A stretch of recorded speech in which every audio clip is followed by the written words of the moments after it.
नमस्कार, मैं हूं आपके साथ सोनी और आप देख रहे हैं जी मीडिया टुडे। खबर छत्तीसगढ़ से है, जहां रायपुर में छत्तीसगढ़ कांग्रेस की पॉलिटिकल अफेयर्स कमेटी और वरिष्ठ नेताओं की बैठक। छत्तीसगढ़ प्रभारी सचिन पायलट, पूर्व मुख्यमंत्री भूपेश बघेल, प्रदेश कांग्रेस अध्यक्ष दीपक बैज, नेता प्रतिपक्ष डॉक्टर चरणदास महंत समेत कई प्रमुख नेताओं की उपस्थिति में संपन्न हुई।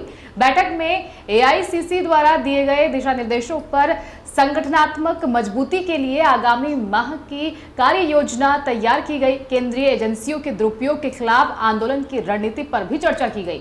इसके अलावा राज्य में भाजपा सरकार के 15 महीने के कार्यकाल की विफलताओं और वादाखिलाफी को जन जन तक पहुंचाने की रणनीति बनाई गई। इस बैठक में कई वरिष्ठ नेता और पूर्व मंत्री भी उपस्थित थे, जिनमें धर्मेंद्र साहू, सत्यनारायण शर्मा, ताम्रध्वज साहू, रविंद्र चौबे समेत अन्य प्रमुख नेता शामिल थे। ये कौन निर्णय करता है, कौन निर्णय कर रहा है कौन अपराधी है? बघेल साहब पर उन्होंने केस दर्ज किया। एक न्यायालय ने उस केस को ट्रायल के लायक नहीं समझा।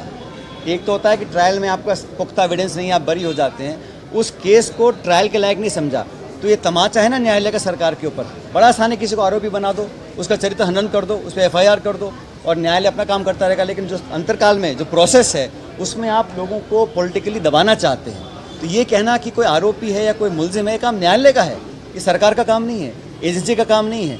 उनका काम है, आप जो यहाँ पे ड्रग माफिया फैल रहा है, भूमि माफिया फैल रहा है, दुनिया भर के यहाँ अपराध हो रहे हैं, उनको तो आप आंख फेर लेते हो, उनसे आपकी सेटिंग है। और जो पॉलिटिकली आपका विरोध करते हैं, उन पर आप छापे डलवाते हो, उन पर आप एफआईआर करते हो, उनको बदनाम करने का काम करते हो।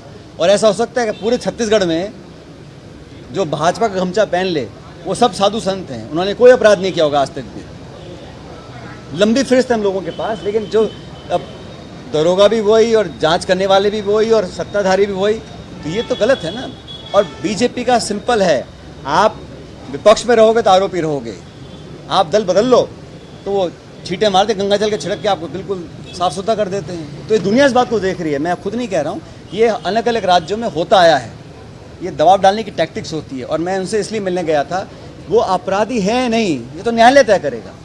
लेकिन जिस मंशा से ये काम किया गया, टारगेटेड एक आदिवासी व्यक्ति को जो दर्जों कई मर्तबा चुनाव जीते जनता के बीच में आया हो, उसको आरोपी सिद्ध करने के लिए आप सारी कसर छोड़ नहीं रहे हो। न्यायालय पे हमें पूरा भरोसा है, अंतिम निर्णय न्यायालय का हम सबको स्वीकार होगा। लेकिन जिस मंशा से कार्रवाई करी जा रही सरकार की, उस पर हमको आपत्ति। ये आप लोगों का अधिवेशन में होने वाला है। आज पॉलिटिकल अफेयर्स कमेटी की मीटिंग थी, उसमें अध्यक्ष जी, नेता प्रतिपक्ष, महासचिव, पूर्व मुख्यमंत्री बघेल साहब, सभी नेतागण थे और विस्तार से हमें चर्चाएं करी। क्या हालात छत्तीसगढ़ में हैं, संगठन के ऊपर, हाल ही जो चुनाव हुए उनको लेकर भी चर्चा हुई है। और जैसा आप सब जानते हैं कि 2025 का जो साल है वो एआईसीसी ने संगठन के लिए समर्पित किया है। तो आने वाले 9 महीनों में कांग्रेस पार्टी को और व्यापक बनाने के लिए, संगठन को और ताकत देने के लिए, कार्यकर्ताओं में ऊर्जा का संचार करने के लिए हम क्या रोड मैप बनाएंगे, उस पर चर्चा करी है। और अलग अलग मुद्दों पर सभी वरिष्ठ नेताओं की राय हम लोगों ने सुनी और हमने संकल्प लिया है कि जिस प्रकार दुरुपयोग हो रहा है स्टेट की एजेंसीज़ का और भारत सरकार की एजेंसीज़ का, उसका मुकाबला हम लोग करेंगे कानूनी तरीके से। लेकिन पॉलिटिकली भी हम सरकार की जो कुकर्म और जो नीति है और जो नीयत है, विपक्ष को डराने की, धमकाने की, दबाव में लाने की, वो जनता तक लेकर जाएंगे। और ये जो लड़ाई है ये सड़कों पर लड़ी जाएगी, जनता तक हम जाएंगे, सच्चाई का बखान करेंगे। जिस तरह से हर संस्था को कैप्चर कर नीतिगत तरीके से खोखला करने का काम किया है और अपने प्रतिद्वंदियों को और अपने विरोधियों को, वैचारिक विरोध करने वाले लोगों पर पूरा शिकंजा जड़ा जा रहा है, उसको एक्सपोज जनता के बीच में करेंगे। और 15 महीनों में अब तक सिर्फ भाषण, घोषणा हुई है। लॉ एंड ऑर्डर का क्या हाल हम जानते हैं, जो आश्वासन दिए थे मैनिफेस्टो में उनको पूरा नहीं किया गया है। तो कांग्रेस पार्टी एक मजबूत और सक्रिय विपक्ष है छत्तीसगढ़ के अंदर, और हमारी जड़ें इस राज्य में बहुत गहरी हैं और बहुत मजबूत हैं। आज भी हमारा मतदाता, हमारा समर्थक, हमारी विचारों से सहमति रखने वाले लोग बड़ी तादाद में छत्तीसगढ़ में हैं। और हम लोगों ने जब चुनाव जीते थे विधानसभा का, तो बहुत भारी बहुमत हमारे पास था। आज भी हमारा वोट शेयर बहुत कम नहीं हुआ है, लेकिन विपक्ष में है। तो आने वाले कुछ समय में हम लोग अपने आप को और मजबूत करेंगे।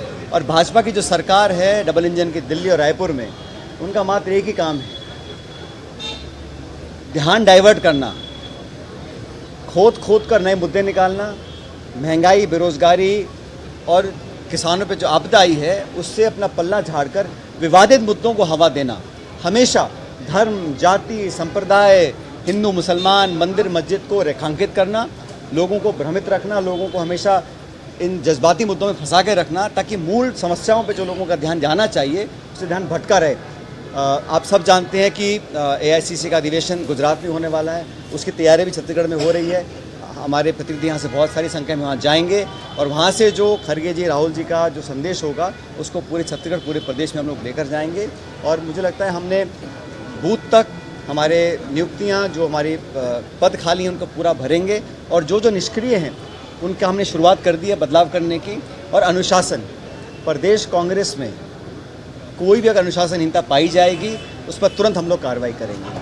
अब तक थोड़ा संकोच हम लोगों ने किया था, लेकिन अब मुझे लगता है वो समय आ गया कि जो भी पार्टी के नीति से बाहर रहेगा, उसके स्टेटमेंट्स या उसके कामों से पार्टी को नुकसान होगा, उस पर हम तुरंत कार्रवाई करेंगे। ये सब निर्णय आज हमने इस कमेटी में लिए और इस मीटिंग से एक मुझे लगता है अच्छा संदेश कार्यकर्ताओं में जाएगा, मजबूती से हम लोग आगे बढ़ेंगे। फिलहाल के लिए इतना ही। देश और दुनिया से जुड़ी तमाम बड़ी खबरों के लिए देखते रहिए जी मीडिया टुडे।